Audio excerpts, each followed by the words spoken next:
好，川普拜登终于是见面了哟。那这一次看起来双方哦，就是没有那个以前对战的烟硝味哦，甚至还讲说欢迎回来这样子，双方这样子的一个画面哦，大家也觉得哦很难得啦。我们来看看。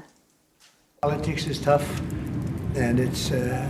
many cases not a very nice world, but it is a nice world today, and I appreciate very much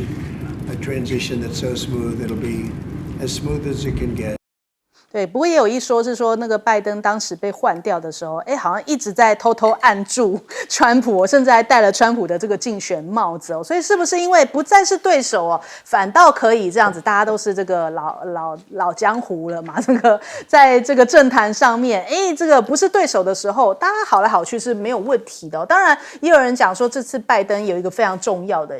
这个用意，就是他希望川普能够延续继续来援助乌克兰，因为他告诉这个川普说，援助乌克兰其实是符合美国利益的，但是这是跟共和党甚至跟川普一直以来主张的，就是说不要再援助乌克兰，这是背道而驰的。那所以因此，布林肯要赶紧有动作。他说誓言在拜登交棒之前要加强援乌，强化北约，因为可能川普一上来这些都要瓦解吧。俄罗斯也加大了这个轰炸这个基辅这个乌克兰首都的力道哦，他在13号的时候又再度对基辅发射飞弹。上次攻击其实已经有一段日子了，不过这一次巡弋飞弹、洲际飞弹、无人机齐发。那现在乌克兰很担心这样子的攻击会不会造成冬天来临的时候，因为能源系统都已经大量受损，恐怕这个冬天很难过，又会停电，而且又是个寒冷的冬天。那再来美国美军现在自己内部已经出现了混乱，为什么这么说呢？就是因为从国防部长这个角色开始这一次用了这个福斯新闻的知名主持人赫格塞斯担任接下来的国防部长。美军自己本身都很震撼那连共和党的高层都讲说他缺乏管理五角大厦的经验吧。他虽然有从军可是也不是这样子一个军事管理的角色啊。那民主党议员更是普遍反对这个人事案。我们看到这个麻州联邦的参议员华伦，他就说赫格塞斯根本就不够格来领导联邦政府最大的机关五角大厦那他为什么要用这个赫格塞斯呢？主要就是说要汰除觉醒将领，因为不论是川普也好，不论是这个马斯克也好，好像对于这个觉醒活动都很有意见嘛。特别是马斯克他自己的儿子，他又说，甚至形容他儿子已经不是儿子了，就儿子已经死了。他用这样的一个字眼，他说这叫做觉醒病毒所以他们说，这个觉醒的活动就是造成现在美军不强盛的原因。他说让他们自己都不觉得自己是一个这个男性，然后是这样的一个角色跟思想，所以川普用他的原因就是因为冲着这个觉醒运动而来那赫格塞斯更是常常以公开这样批评觉醒政策闻名，所以他可能是衔命而来。那但是呢，我们看一下CSIS 就是这个智库他们就分析，他说他是有作为初阶军官的优秀背景，但是缺乏国防部长所需资深国安的这些经验，恐怕是没有办法获得参院的认同。很多的美国的军官也担忧这恐怕接下来会是一场噩梦那再来，现在中东现在因为以色列可能要获得美国更大的援助所以中东整个都动起来。昨天有一个最大的一个快讯消息，就是土耳其宣布正式跟以色列断交，而且埃尔多安讲得非常的绝他就说我们就是跟以色列没有任何关系，就这样，就是也展现出来他们这个就土耳其人过去的是这个一方之霸嘛，所以他们讲话也展现出来说我对以色列我就直着来。那沙烏地阿拉伯呢更是有对以色列喊话就是说以色列人对于巴勒斯坦是种族灭绝，而且他们认为呢这个敦促以色列要在加萨跟黎巴嫩来停火，不要袭击伊朗，尊重伊朗的主权所以现在沙国甚至为伊朗来发声了那我们看一下川普呢，他其实现在任用的人，这个是亲以的强硬派，也就是站在以色列这一边的这个哈克比，他其实呢，这个接下来是不是也会为中东带来更大的动荡呢？他说不会，他说会为中东带来和平。真的会和平吗？你看现在中东的反应就可以看得出来，他们并不是那么相信美国。那他因为这一个人呢，他是拒绝承认巴勒斯坦的，你说这怎么带来和平？但是也有一个消息，华邮提到了，他说纳坦雅胡可能会送川普一个大礼，就是说在明年1月的时候会有以黎停战书，也就是可能2场战争会停掉，跟黎巴嫩这一场，但是巴勒斯坦呢好像没有在其中哦。我们来问一下郑老师怎么看？这2个前后将卸任的总统在白宫交接了哈，那当然大家就是表面非常客气。川普那句话是非常有意思，他说啊，外面实际上不是一个美好的世界，但今天是美好的一天啊，非常谢谢你。意思是说，我们过去你死我活，这个才是根本性的问题。今天怎么样？你乖乖得把政权交给我。今天啊，老子特别爽。他意思就是这样。可是你看这个表面客气，下面是剑拔弩张的。你看那个布林肯马上跑到欧盟到布鲁塞尔，他讲说每1毛钱每1分钱都要赶快在明年1月20号交接之前赶快用光，赶快给乌克兰。我要看他们说批准，原来很多美国的相关的武器是要后送到乌克兰之外维修，他要批准让那个军火商直接到乌克兰去维修，省掉时间，又可以加快速度。这干什么了？都在抢，因为大家知道川普上任之后，那没有好果子吃，一定是一番腥风血雨。那拜登他们干了多少烂事，难道不知道吗？我也看到这个起诉布朗那个川普的一个特别检察官已经放出风声说，他要在1月20号之前赶快就辞职。为什么？因为他们自己本身知道川普不会放过他们。那在这种情况下，他们一定要布局，包括你要看到慢慢已经在地方酝酿各种各样的抗议活动，在华盛顿 DC， 在纽约、加州那个州长甚至2500地应该地方交给中央的税都拒缴，先空着，说看看再办。那川普这边，其实从外人看觉得，这家伙好像很离谱，都是站在旧有的意识形态看他。抛开我们的喜好，我是非常不接，我美国的我都不喜欢。但是你川普，你想想看，他只剩4年，前面经过这样的一个血战，那个已经是生死之仇，他还能够改革逐步什么？他当然是一鼓作气，而且是非常强烈的。那你看他在事跟人上面。比如说，我看他要把那个中央部会里面的教育部废掉，我一听这个，那我们不了解他们的历史啊，他们后来设的教育部，他认为这个无效率，几千人他都无所谓，他准备要把它废掉。另外呢，他新设的像马斯克去搞那个效率部，要把那个公务员要怎么样整顿，马斯克已经讲了，我会公开，我要砍谁砍谁，砍什么砍什么。公开，你们有意见来讲，没有的意思说他是一个公开透明。那像马斯克这个事，我们看到他在商界。他在各种科技界是有能领导力的，转到政界，也许面临这种剧烈变革，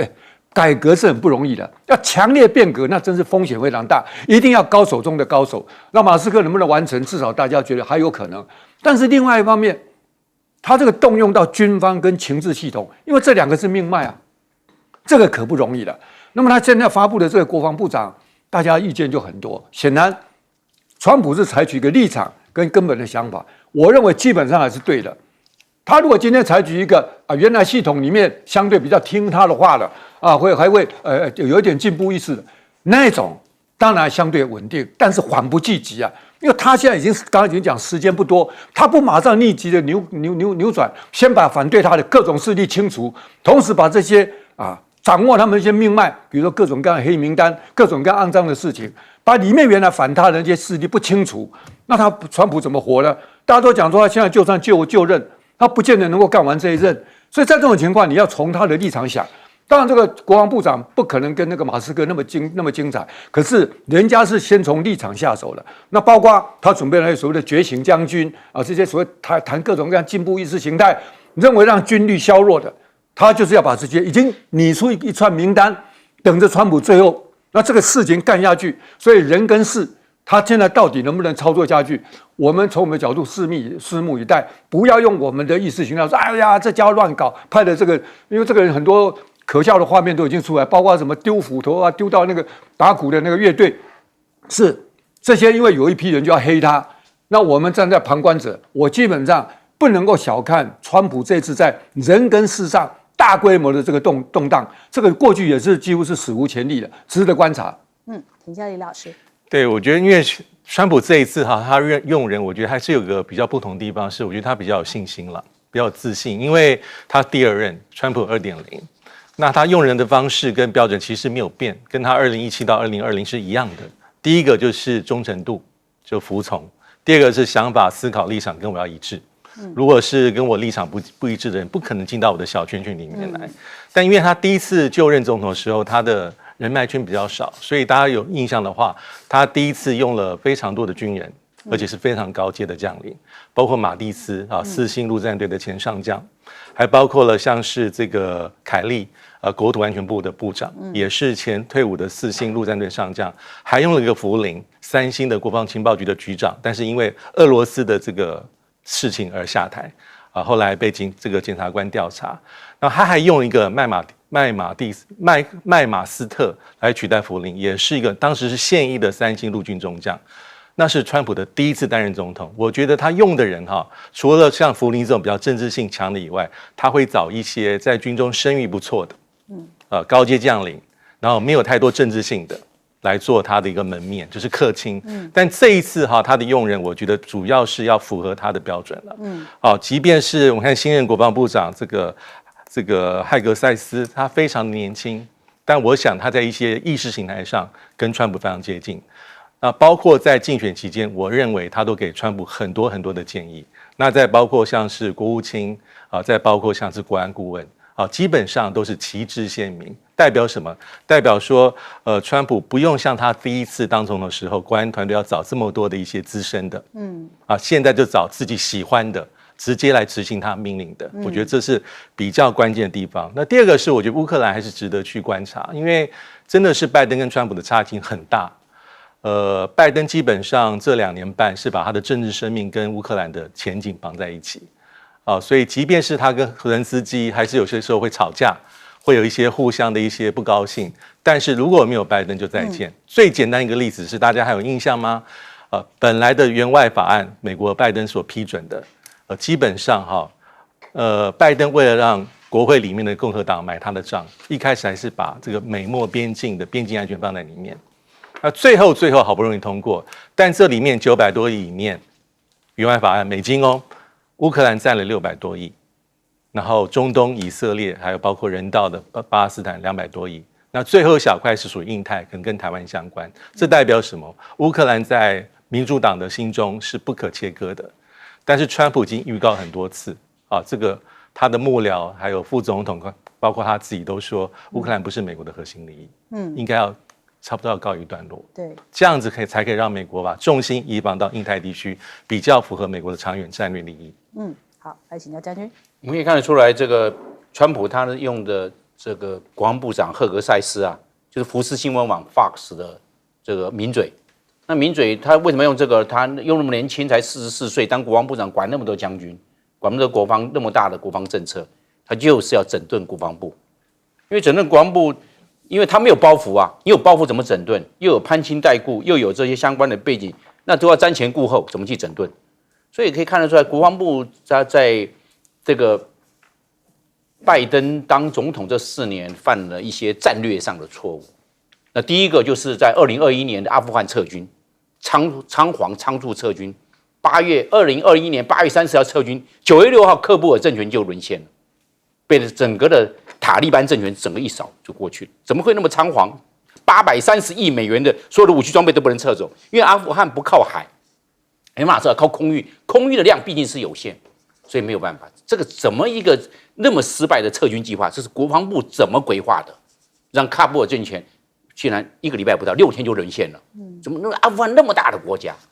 它可以跟那个美国这个阿富汗战争这个鏖战20年，但是一撤之后6天就没了？怎么会这样子想？这是个战略失败。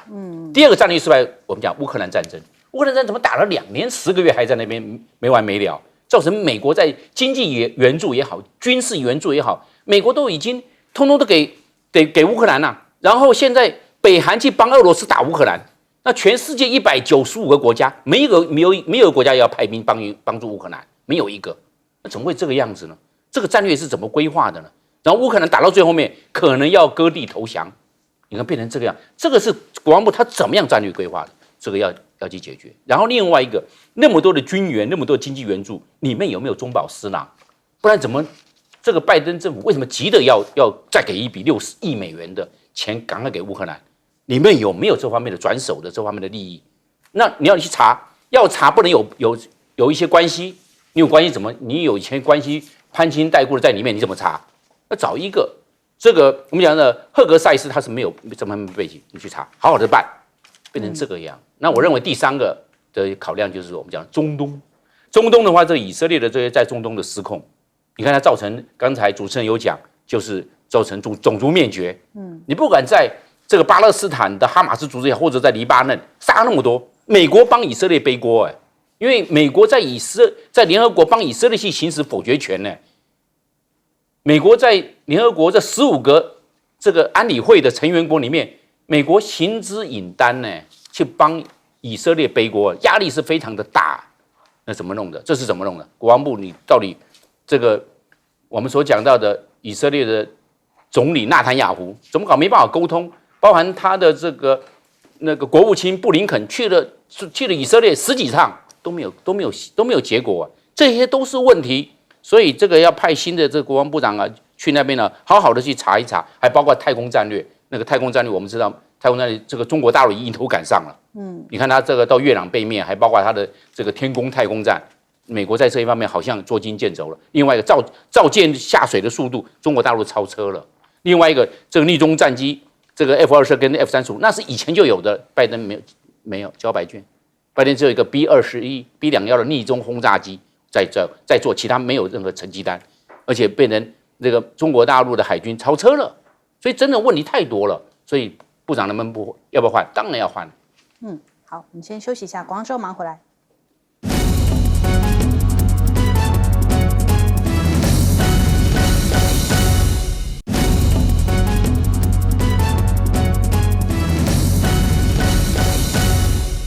好，最近马斯克是不是真的飘了哟？你看到他自己在他的 X 上面一直在发文，因为他现在要当部长了呀，要当狗狗部其实是政府效率部，刚好这个缩写就是 Doge， 所以他自己用 AI 一直这样子生成他自己这样子又戴着墨镜穿着皮衣这种照片然后当部长，感觉真的好像很得意然后还有合成的另一张，又有川普又有他，旁边还有一只狗狗他真的是很懂得网络迷因梗所以他自己现在一直在发这些图，让大家知道说我要当部长了呀。那这个当部长要做什么事情呢？新官上任3把火，他说他接下来要推出纳税愚蠢支出排行榜他说因为要削减一些不必要的开销，所以他接下来要用这样的一个方式让大家来提供说还有什么值得要削减的一些预算告诉他们，然后他要把它列出来透明化。那这个被称为说是这个时代的曼哈顿计划。那川普也转发马斯克这个转发了过去的专访，提到了美国有428个联邦机构他说削减99个只是绰绰有余而且他说有一些可以建议削减的项目他也都会听取大家的一些意见。那川普也扬言说要废掉美国的教育部，说要让各州来安排课程哇，这个真的也是让大家蛮压抑的一个消息他说其实各州就可以这样子自己来安排教育课程，还可以省下不少钱呢。那另外呢，这个川普对 TikTok 倒是跟他第一任的时候的态度非常不一样。他第一任的时候就一直不断说要把这个 TikTok 卖给什么微软或者是说TikTok 要赶出美国，始终都没有办法而且他这一次其实也说是靠 TikTok 而赢的，他这一次就反过来拥抱 TikTok， 而且呢，就是在 TikTok 上面呢，他现在就是获得了非常大的声量，不只是有网红助攻他其实还有一些互动的短码，在这上面也成为他这一次的成功的这个秘密武器。那因此他现在打算要来终止这个禁令。这感觉上也是一个蛮大的转变这是不是也对于中国大陆来说是释放一个友善的讯息呢？只不过川普的当选，还有一些这种来自民主党的反弹声浪，来自纽森这个加州州长，他就讲说我接下来要扣2500亿美元的税收要来跟这个中央进行谈判所以看起来这个里面他们内政上面也有很多事情要处理那另外川普现在也在集结对华的鹰派。那《华尔街日报》就讲啦，他就说，这看起来虽然是一个对华鹰派的梦幻队，怎么对于中国大陆来说反而要松一口气哦？他说，其实北京最不想看到的是什么庞佩奥啊这些比较老面孔，就是被中国大陆视为一些这种制裁名单啊、不友善名单上面的人哦。那其实现在看起来，中国大陆反倒是可以跟这个商界来拉拢，来这个对抗对华的强硬派。反倒没有写到最后一句，就是它其实包含了，就主要是要针对特斯拉，就是说可能要开放这个特斯拉来到这个中国大陆设厂啊，相关的这些措施哦，来拉拢跟这个美国之间的关系，来换取一些，是不是可以把关税下降啊？那因为现在特斯拉加入到了这个内阁团队嘛，大摩就说特斯拉可能接下来要冲破$500哦。那华尔街反倒是担心说，这是不是有一点反弹过热的现象？因为之前特斯拉就曾经有妖股，然后又有一波回档，所以这会再度发生吗？那宁德时代的董事长曾毓群谈到了马斯克，他说：“马斯克不懂电池，因为马斯克押注在4680电池，他说这是注定要失败。他还跟马斯克辩论了一场，跟他解释了他的观点呢，他沉默了，因为他不懂电池，这是电化学的领域啊。那其实呢，宁德时代他可以这样子，曾毓群可以跟马斯克这样辩论，是因为他们是合作伙伴的关系哦。那曾毓群讲了这一番话的意思就是说，所以你们要跟我们合作嘛。那如果这个川普开绿灯的话，他考虑要到美国来设厂哦。他在接受专访的时候有特别提到这一点。宁德时代现在是要把这个战略重心哦，从这个电池扩展到电网跟电动车的平台。因此就说，我其实是有实力去跟你谈的，去跟你美国谈的。其实刚好也呼应了经济学人的一个说法，就是你跟川普打交道哦，你与其恭维啊，不如硬实力啊。这个真的是尹锡悦要参考一下。你这样去学高尔夫球是没有用的，不如硬实力去跟川普来谈判一下，他可能还会比较尊重你，听一下你的这个意见。总之呢，你不能让他予取予求。我们先来问一下郑老师怎么看。我们前面已经谈到说这么新的要做很多人跟事的变更哈。那这一趴提到说，马斯克那个东西接近于曼哈顿计划。曼哈顿计划就是二战的时候，后来发展出核原子弹，嘣丢下去，那几乎就改变了历史。包括现在整个核威胁，那个是非常惊天动地的一件事情。那川普这样的形容，我知道，我们知道是说改革是很不容易的。那中国历史上什么王莽啦、王安石啦包括清朝的戊戌变法，基本上都没有什么成功的商鞅除外。那你说中国大陆现在贪腐这么严重，已经弄得这将近10年了，说真的还是非常非常的不堪。那你就知道这个是非常困难。但是你看马斯克这个东西，我认为他还是比较厉害的。他这个是从这个我的角度，这个从运动，他是走群众路线的。因为改革很困难啊，问题是大家也都知道，官僚系统实在受不了。那你看看台湾，我们不是经常什么瘦身计划中央这个组织怎么调整，越调整越多啊。那么什么监察院要有废掉吗？还新设什么科技部一大堆的东西，你就知道瘦身效率是非常困难的。可是马斯克怎么弄？大家一起来。你们有什么意见？我要做什么？我公开给你们看，你们可以表示意见。另外，你看他转贴了，已经有群众表示说这个那个应该怎么弄，他不会那么鲁莽。虽然这个目标是很尖锐的，他这个动作上是非常这个挑战性的，可是他的方法他是走过程的，让民众大家来参与，这个实际上是比较厉害的。而如果经过大家取得共识，大家觉得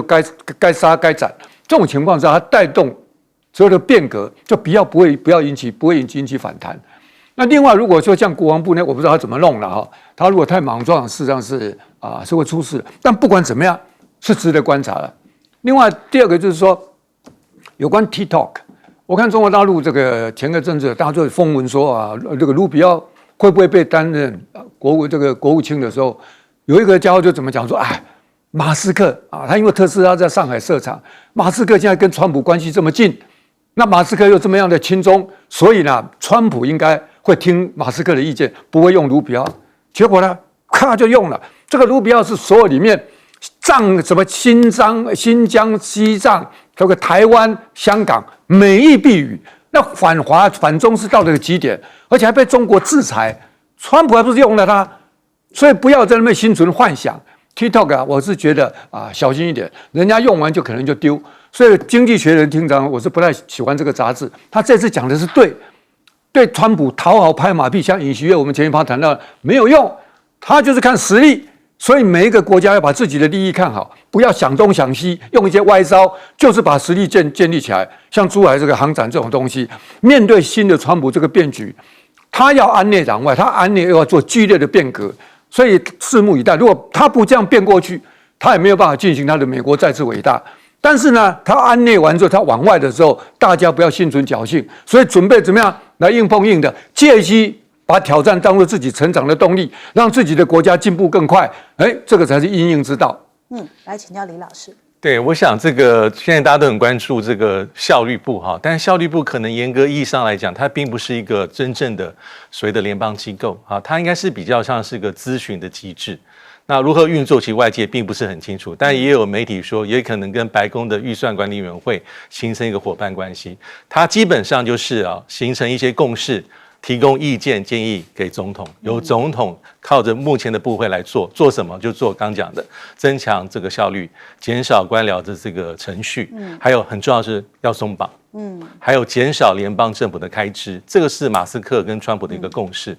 所以我觉得第二点就是我觉得马斯克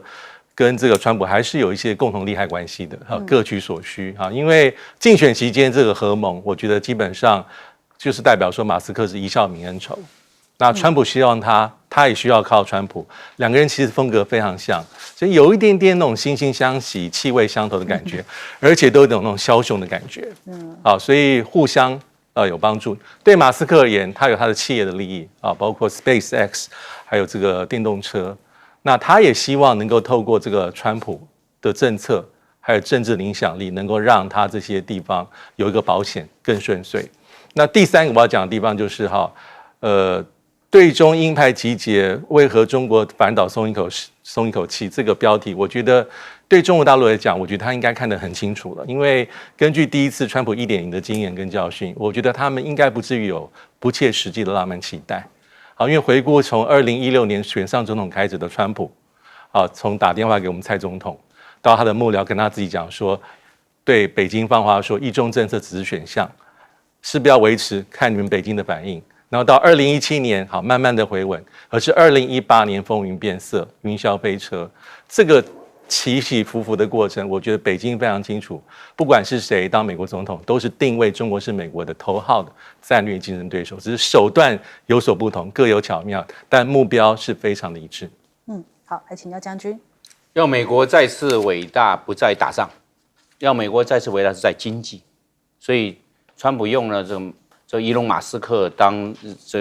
瘦身就是他这个 Doge 就是要去瘦身，要财泰冗员，那就是从经济面来着手。因为现在美国的政府的这个联邦的财政这个收支赤字很严重，大概1.7兆到1.8兆，就是收入只有4.9兆，但是每一年发出的6.7兆美元，那赤字大概是1.8兆。将近1.8兆美元，每一年要赤字到那么多，你还就包含要还国债的利息，将近1兆。现在国债36兆美元，那么多那怎么样去？他这个，所以川普上任，他的压力是非常大的，赶快先瘦身，把冗员先裁掉。一定美国要伟不伟大，不是在打仗，他可以看得出来。所以川普他已经看出来，就是把经济表现好。但是问题是，川普面对的4个包袱，第一个包袱国债重。国债只会增加嘛，因为利息36兆，那明年的又1兆，明年底的话，那国债最少37兆到38兆，为什么？利息国债息要出来是不是这样？那第二个贸易赤字非常严重，美国每一年的贸易赤字也是将近1兆，9000多亿美元嘛，那绝对就不是要破1万亿，就是1万亿就是1兆就是1兆美元，所以可以一直估出来，2024年、2025年美国的贸易赤字没有办法立刻降下来，因为这改革马上，你不是说马上就改，那你马上一改的话，我们知道经济还有迟滞效应，你现在改革，你那个表现是在后面才有呈现出来，所以这个没有办法，贸易赤字没有办法立刻想要把它这个由负变正，不可能的事情，只能说由9000多亿降到7000亿就了不起了，但最起码他有在做是不是？而且乌克兰战争，美国给那么多钱给乌克兰。这些都是美国这方面的包袱负担的。第三大，我认为制造业萎缩，美国制造业一直在萎缩，美国制造业现在总体的 GDP 只剩下12%，其他都是服务业嘛。制造业在萎缩，怎么样去把这个制造业的萎缩把它扶起来，让制造业制造业毕竟它是刚性的，它是有实力的。服务业、金融、保险、股票这些东西都是一种衍生性的商品，当然还再加上一些服务，那你这个最起码不是硬实力，这是另外一种实力。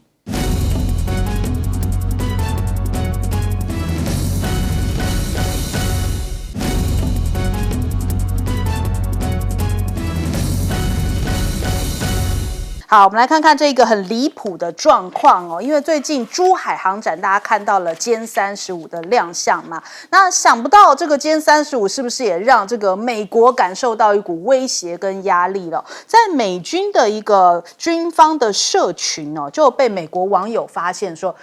你在讲我们美国的 F-35战机，结果你的照片放错了，怎么放成了歼35哦？就非常离谱，让这个美国的网友就说，天哪！你连自己的这个 F-35都搞不清楚啊！那这个好歹右下角也有一个小 logo 嘛，你也看看这个跟 logo 长得像不像哦？所以就被大家给吐槽说啊，美军居然也用上了中国大陆的歼35哦。那当然，美军现在就是看歼35非常不顺眼啊，他们讲说，哎呀，中国的歼35A 战机的外形跟 F-35非常相似啊，有传闻说中方利用网络窃密的方式哦，把歼35的机密搞到手，用于这个F-35的机密搞到手，然后来设计歼35A。那美国媒体抛出这样的一个论调，其实就看到了，这个就是有点酸嘛。那明显就是因为看到了这个歼35A 出现了，所以他们就觉得怎么了？就觉得说，哎呦，这个我一定要赶快讲说你是来偷窃我的这些概念啊、设计啊。但是因为这个歼35感觉整体来说性能已经超过了美国的F-35，所以美国就是不想承认中国大陆在科技领域拔得头筹，歼35A 的出现让美国无法接受啊。那再来，最近大家一直在讲到这个博格丹啊，这个传奇飞行员，俄罗斯的传奇飞行员，他这个到中国大陆参加这一次的珠海航展，他就一个人就是背着一个小的肩背包哦，然后就这样子，一路这样架着这个苏57哦，就是飞到了这边。那到现场去也是跟大陆的媒体啊、观众啊很亲切的互动，很多人去找他拍照，因为他算是一个传奇飞行员。然后就有人讲说，你怎么没有穿这个抗和服就飞到了珠海呢？他就说，因为我穿了中国的飞行服啊，所以就表示说现在中国大陆跟俄罗斯的关系挺友好的。那的确的，他还讲说歼35A 的研发跟舰载能力令人惊叹哦。他这一次去到珠海航展，买了好几台这个中国大陆的这个什么歼20啊，什么相关的一些模型哦，作为纪念。那人民日报有提到了，他说其实呢，战斗机的命名哦，战斗机还有通用飞机、无人机这8大类的军用机种呢，其实他们都有正式的名字。龙系列代表的是陆基战斗机哦，比方说像猛龙啊，那威龙。歼就代表什么歼10啊，猛龙代表歼10，威龙代表歼20。那歼11跟歼16分得名字应龙跟潜龙哦，它们源自于周易跟山海经哦，所以原来有这样的一个典故。那还有我们看看。珠海航展的这个 VVIP 们呢，就是沙国他们的皇家空军哦进场扫货，他们年度的军费就高达了758亿美元哦，所以在这个展出的现场啊，到处都可以看到这个沙国的中东买家的身影啊。那还有呢，他们在里面逛的时候，还跟中国大陆的记者们热情的互动啊，还请这个大陆的记者喝咖啡啊。我们来看看画面啊。对，我们看到就是这个当记者去采访这个中东他们的买家的时候，就说那请你喝杯咖啡吧。所以可以看出来，其实现在这个沙国跟中国大陆的这个关系也是非常友好，因为他们说已经连续7年来参加这个珠海航展了，看到中国大陆的这个战机这个 CP 值很高，所以他们就是要特别来选购一番。另外呢，还有2名外国军人哦，就是在中国大陆的武器前面哦，寸步不移的在那边盯着看。我们也来看一下画面哦，就就被网友们捕捉到这个画面，就说哇，他们就在那边站了好久哦，从上到下，从左到右啊，研究了老半天呐、所以可以看得出来，他们对于这一个武器有多么的喜欢，然后也想要研究说，哎，怎么会做得这么的好哦？所以对于这些想要来买的买家们，他们当然是特别的喜欢，就是遇到了喜欢的这个武器，就是赶快下单前研究清楚。另外还有这个绍伊古也到了中国大陆来参观这个航展哦，甚至连小米的雷军都出现在这个珠海航展，要登上运油20来参观。那综合这些其实路媒的报道，就说这一次其实不光是 C919 哦，连 C929 宽体客机哦都出现了，它的航程可以到达12000公里哦，已经展开初步的设计工作。那现在已经这个正式亮相，而且已经有订单下单了。还有小鹏汇天分体式的飞行汽车，也被称为叫做陆地航母的这个飞行器哦，你可以看到，哇，它其实也是在珠海首次全球公开亮相来试飞哦。那全程是采用这个自动驾驶，也让大家觉得说，哇，看到这样的一个科技的十足的进展。另外呢，我们看这个珠海航展呢，其实也有一些2种导弹涂防的技术哦，这个中国大陆他们的飞弹导弹系统的路径十分丰富，一款呢叫做 CM98 的隐身飞航导弹武器的，它也是首次的亮相哦，所以大家看到说啊，这次真的是看到中国大陆在各方面的这些军事上面的一些十足的军力展示。那另外还有一个人，他最近要哭了。尹锡悦，我们知道，当川普回来的时候，他就讲说，已经有这个消息，韩国媒体讲他已经开始在练高尔夫球了，因为想要跟川普拉近距离。毕竟呢，前一阵子他都是押宝在拜登身上嘛，结果没想到这个消息是不是传到川普耳朵里啊？他就说暂时不打高尔夫球，哇，那不是糟糕了吗？那白练一场这个高尔夫球杆又要收起来，是不是因为之前跟拜登一起唱美国派就得罪了川普嘛？那现在你看到美日韩的确很紧张哦，因为俄朝现在站在一起，然后加上这个中俄的关系也十分的友好，所以呢，美日韩的军演呢，看到了华盛顿号的航母也已经出动了。那在菲律宾这边，南海的争端也在升级当中。黄岩岛的领空、领海呢，有看到中国大陆啊，组战备警巡哦，已经在这边依法来加强这些巡逻警戒活动。所以现在是不是这个中非的南海主权争议哦，已经持续在升温当中呢？我们先来问一下张将军，将军怎么看？这个 F-35A 是因为已经有了，早就已经有了这个歼20，那歼20出来量产了将近300架了，所以在这一方面的新鲜感就没有了。那 F-35A 刚出来，所以大家就把这个焦点目光放到这个 F-35A 去了。那 F-35A 算是一鱼三吃，因为它将来的时候不是会用在这个空军在使用 F-35，第二个海航也用，因为海航的话它将来要落在这个福建舰的电磁弹射，或者是落在辽宁号或山东号的航空母舰也可以，这个是海军也要用，海航在用。那第三个，将来的外销版的立中战机就是 F-35。所以它又有外销，又海航，又空军，变成这个一鱼三吃。那歼20不会外销，那歼20只有空军，海航部队没有歼20，也不可能将来歼20会外销，那是非常久的之后的事情。那我们现在看，为什么是 F-35A？ 好像这一次的话，在这个珠海航展，好像大家都很受瞩目，因为我们知道美国的 F-35，美国 F-35已经10年了。从2015年，现在是2024年年底了，已经用了10年了。那这10年的话，整个 AI 的技术变化非常的快速，尤其是晶片。那这个 F-35用后来的这些相关的技术 ，AI 的技术，还有复合材料，那它又轻很多。你看它还那个我们的蜂巢式的结构，它还在嘞。那蜂巢式结构变轻，那轻的话，飞机的这个性能跟加速会比较好。它不用以前像实的复合材料，再加上蜂巢式的结构，飞机就会轻。然后它的结构性又很强又很轻，那为什么不用？第二个，你看看现在 F-35A 它已经没有空速管了，以前的飞机的尖尖的有空速管，测动静压、测飞机的速度没有拿掉，你看它飞机的已经没有空速管了，它用动静压感测器跟弓角指示器就出来了，已经没有空速管了，那空速管整个都省掉，变成也电子化、数位化了。你看看它这个整个又比较灵便，那你看看这个。那个美国的 F-35，因为它还是有一点点有传统的，它的传统这一方面还没有完完全全被数位化，变成电子化，还没有。那 F-35A 它把这些就可以，我们可以讲到的就是后来居上。后来的话，你敢把前人的这些所有的技术，把这个条件整个清单打开，然后有哪一些可以拿 AI 做取代，是这个样。那这样的话 ，F-35A 在这一方面就会在性能上就比较灵活灵便，因为它比较轻嘛，是这样。然后功用也会比较多嘛。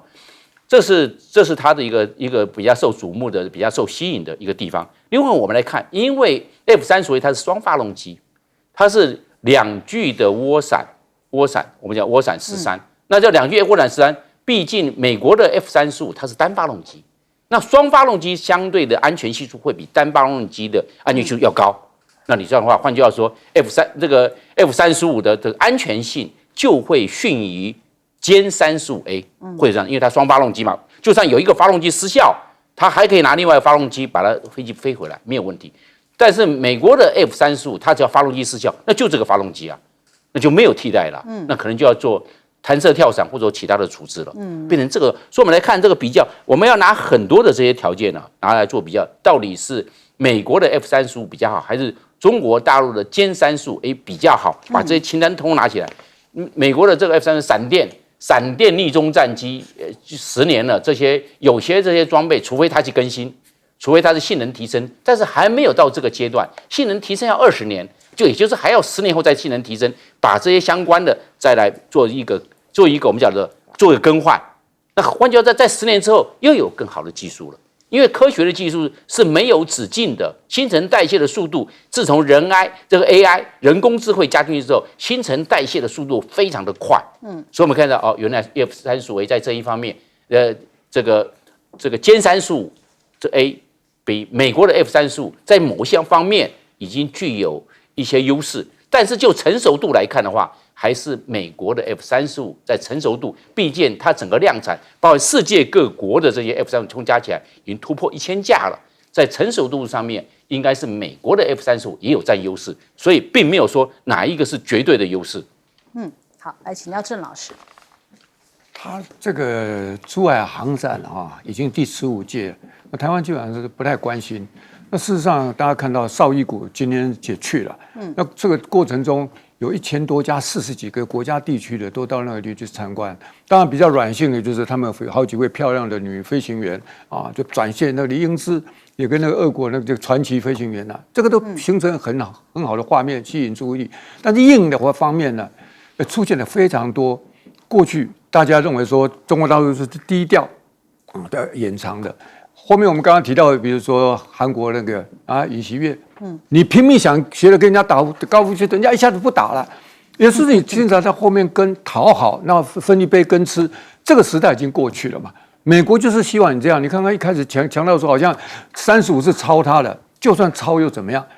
以我对中国大陆的了解，他们今天能够把歼35拿出来，后面已经更辛勤的已经准备好在那里了。那如果抄那边当年不是抄过这个莱特兄弟发明那个东西，讲那种话就是酸。那重点我要讲说，中国大陆已经展现自信，不像在过去掩着藏着。他们这次除了这些几个歼20、歼35之外，俄国也在来捧场啊。他们苏凯57全世界5型，他们就来了3架3型，在这个地方航空展，吸引各地的人来。那更重要的是什么？你美国这个霸权，你看，包括在中东就这样打，他那个F-35就去轰炸伊朗了，那你伊朗怎么办？所以为什么他们会向中国来采购？中国的东西相对又好又便宜。你俄乌战争打下去，你知道那个消耗量那么大，能够像美国人这样吗？动辄那个高价的这样搞，那你这些被他压迫的，你要防卫人怎么办？你知道另外找寻空间，另外找寻市场。中国大陆沉潜了这么久，靠自己研发，然后这展现出很多新的武器。所以为什么包括沙特已经是常客了？而且你看到那个现场，我还看到那个漂亮的那个有颜值的女军官在旁边陪着他这个操控模型，才乐滋滋的。他们在那个地方有选择，不会这个不会怎么样了。要不然你美国独大你什么东西得看他的。你现在只有谈判筹码，不一定要都听你美国的。到这个地方，中国有很多可能的其他的选择性。我还看到说这次，我看一个，你刚刚这里面提到说那架什么导弹这个，我还看他们公布一架叫虎鲸，就无人的，可以长前作战的，可以航行400海里，就是来回上海到新加坡来回不用加的东西。更重要它是怎么样？它完全 AI 控制的，上面还有飞那个直升机的甲板，如果配合无人机，那你看看上面还包括这个导弹的这个空间，那个重达500吨，很多那个小国家的主力舰、主力艇都还没有它这个厉害。中国大陆也跟他公布了，出现各种各样的新的东西，比如他这次出现那个红旗19，他那个 F-35已经在那中东搞，你不弄几个红旗19，你永远只有挨打的份。所以关键这样的一个航空展展现了中国的实力，美国那个酸就表示他们嫉妒。那我跟你讲，不用再藏了，那大家就现在各凭本事。更重要的是，很多受欺压的弱小国家开始慢慢往中国这边靠拢，同时它也是个非常庞大的市场。这个样的市场出现的时候，可以形成一个正向的循环。希望下一次航展的时候，会出现更多让人家这个眼睛一亮的东西。这个是台湾应该要看到，不要再关起门来。我也看到我们这个经常上节目，我们那个海军的到那个现场去啊，讲的都哽咽啊，说看到这个东西啊，对，觉得中国的强大，然后对台湾井底之蛙。是啊，是应该到外面去看看嘛。看看人家进步到哪里，不要天天以美国的价值观为唯一的价值观。好，请教李老师。对，我刚刚看到那个有讲到川普打高尔夫球哈，因为尹锡悦报载说他正在练习啊，因为高尔夫球外交的确是应该蛮能够打动川普的。怎么说？因为有人统计哈，就是川普在全球大概拥有19个高尔夫球场。我们如果还有印象的话，在9月中的选举的时候，川普第2次有可能遇袭，他就在打高尔夫，因为那个枪手是躲在这个草丛里面。那为什么要这样说哈？因为有人统计过，在川普第1次当总统的时候哈，总共有1461天，他大概有307天有去打高尔夫啊，包括2017年91次，18年75次。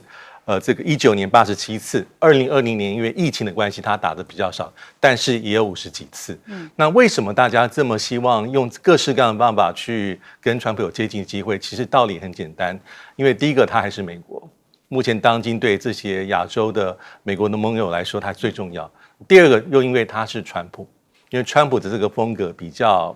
特别，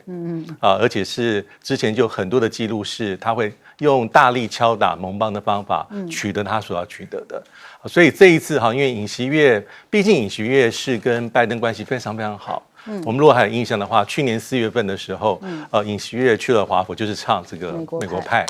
那这个拜登给他非常高的一个礼遇，最后双方签订了所谓的华盛顿宣言，美国也非常大方，要提供所谓的这个延伸核组。核子保护伞，而且是明定在文件上面。但是现在换成川普总统，根据川普过去的发言记录，他会觉得说，日本、韩国你们付出的不够，包括基地的防卫分担。那还有一点就是，我们如果回顾一下过去的日本，